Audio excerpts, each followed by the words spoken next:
Hello YouTube, this is my review for Season 2, Episode 29, Girl Meets the Bay Window. This episode makes me want to give my room a makeover. My room has had the same design since I was 8. I wouldn't say my room is super childish, but I could give it an older look.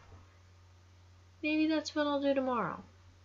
Anyway, this episode is so much better than last week's. I might only be saying that because this one was up to date and touched the heart though. I could feel myself starting to cry.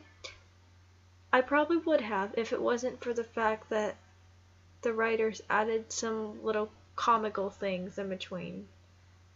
But I was on the brink of tears. Anyway, right away we see Riley wanting to change her room for her transition into high school. This would have been a great episode to end the season with, especially with the room change. But we still have 2 episodes, I believe, left in the season. The last couple episodes do seem like they will continue in order though, so that's good. Oh, and that's something I liked about this episode. It actually seemed like it came after Girl Meets the New Year. What? Okay, anyway. So Riley is ready for change, but Maya is not. So by the end of the episode, the girls realize that change needs to happen, and it does.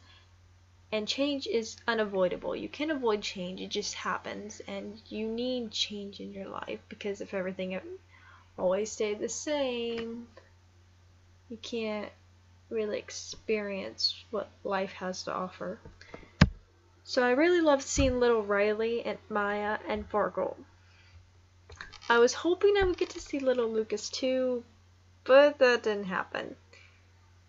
Even though I did think it was funny that Lucas supposedly looks the same throughout all his photos, going back to what I was saying in the last review, Girl Meets Communism, about like all the being able to tell that all the characters looked a little bit younger except for Lucas. I mean, he really doesn't change that much. He looks pretty much the same in all the episodes. But anyway, so even though he was funny seeing that he didn't really change much in all his photos, I still really wanted to see how he looked when he was younger, and it bothered me that I didn't get to because I saw how Riley, Maya, and Farkle looked. And I didn't get to see how Lucas looked, and it's upsetting now. But it's okay. It's okay. So at first I thought the musical thing the girls were doing was unrealistic. I mean, you just gonna start singing? Like, is this like Girl Meets World of Terror 2? Where they just randomly start singing? But no, it wasn't. Because they were little girls again, and I think that's a little bit more realistic, even though Lucas was the same, but it kind of made sense when they said that's the only him they knew. So plus when they're little, it's them in the past, it's not like them in the present, so it kind of made a little bit more sense for the musical thing. And I liked how Maya had jumped on Lucas's back, because that immediately made me think of when she did that in Girl Meets Flaws, when she was trying to stop him from getting in a fight with Billy. And then when Riley jumped in Lucas's arms, I immediately thought of Girl Meets Friendship with her riding on the horse. But then I kind of thought, well, she's in his arms, so maybe that refers more to like the pilot episode or Girl Meets First Date when she's sitting in his lap or on his lap. So yeah, I just kind of have little referrals to that scene. But I did like how he held little girls, kind of excluding the thought that they are Maya and Riley. I found it cute. Anyway, I enjoyed seeing Farkle first meeting the girls, and then Maya and Riley with the bucket of apples, and what Maya was saying to Riley, and how Riley, oh my gosh, Riley, oh boy, she needs help. But apparently in this episode, Maya needs help. So, actually they both need the help. Let's just say that. Okay. But I liked how Farkle kind of was ashamed of his name. Because, like, I don't know if we've ever really, well, I guess we kind of have. But, like, in the beginning of this first season, I don't think we've ever really seen him, like, be ashamed of his name. I mean, like, maybe we have in season 2, but not really, like, in season 1. So I think it was interesting to see him kind of ashamed of his name a little bit. And then, oh, I liked how Riley said that immediately one of them was going to marry him. Like,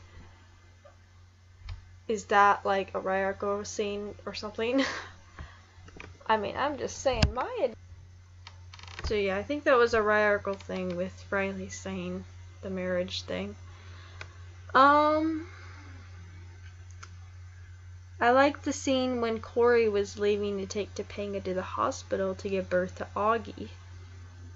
Even though Augie wasn't in this episode, he wasn't entirely necessary. Kind of like Zay.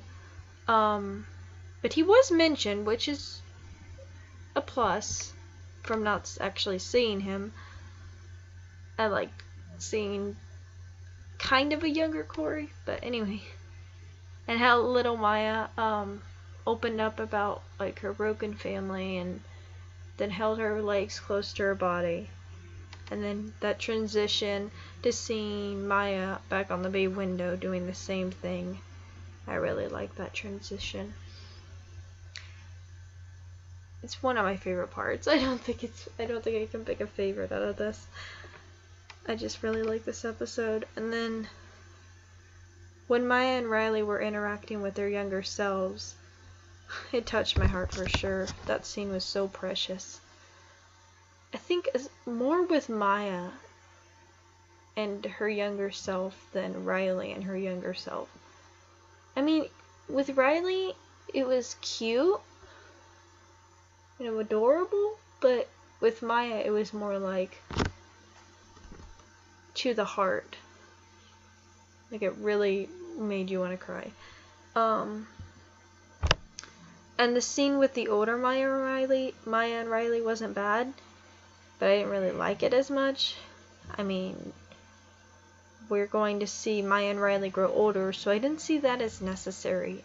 I mean, it wasn't bad, I kind of liked it, but it's like, I mean, it wasn't entirely necessary in my opinion. But overall, this episode was really good. This has taken the place of Girl Meets Money, which was my favorite before, but just seeing little Maya and Riley is enough to make the change. Anyway, let me know what you guys thought of the episode in the comments below, and until the next episode.